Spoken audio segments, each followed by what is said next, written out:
মেঘনা দনাগুদা সেচ প্রকল্পের বেড়িবাঁধে 17টি অবৈধ ড্রেজার পাইপ বিনষ্ট করেছে উপজেলা প্রশাসন। আমাদের চাঁদপুর জেলা ব্যুরো চিফ শফিকুল ইসলাম রানা জানান, দেশের দ্বিতীয় বৃহত্তম মতলব উত্তরের মেঘনা দনাগুদা বেড়িবাঁধ সড়কে সুড়ঙ্গ কেটে ও রাস্তার উপর ড্রেজার পাইপ বসিয়েছে অসাধু বালি ব্যবসায়ীরা।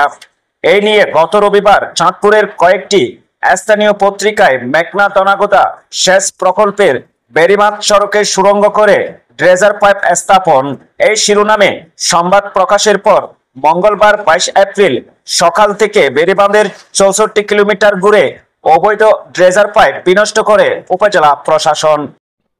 অভিযানে মেঘনা দনাগুদা বেড়িবাঁধ সড়কে 17টি স্থানের ড্রেজারের সংযোগ পাইপ বিনষ্ট করা হয়। অভিযানে নেতৃত্ব দেন উপজেলা নির্বাহী কর্মকর্তা ও নির্বাহী ম্যাজিস্ট্রেট মাহমুদা কুলসুম মনি। এ সময় উপস্থিত ছিলেন উপজেলা সহকারী কমিশনার ভূমি ও এক্সিকিউটিভ ম্যাজিস্ট্রেট হিল্লুল চাকমা ও মতলব উত্তর থানা পুলিশের একটি টিম। অভিযান শেষে উপজেলা নির্বাহী কর্মকর্তা মাহমুদা কুলসুম মনি জানান, মেঘনা দনাগুদা সেচ প্রকল্পের বন্যা নিয়ন্ত্রণ, বেড়িবাঁধ রক্ষা এবং কৃষি জমি সুরক্ষায় উপজেলা প্রশাসন সর্বদা কঠোর অবস্থানে থাকবে। আমাদের এই অভিযান অব্যাহত থাকবে। তথ্য দিয়ে উপজেলা প্রশাসনকে সহযোগিতা করার অনুরোধ করেন তিনি।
বাংলা নিউজ 21 চেতনায় সত্য প্রকাশে অঙ্গীকারবদ্ধ।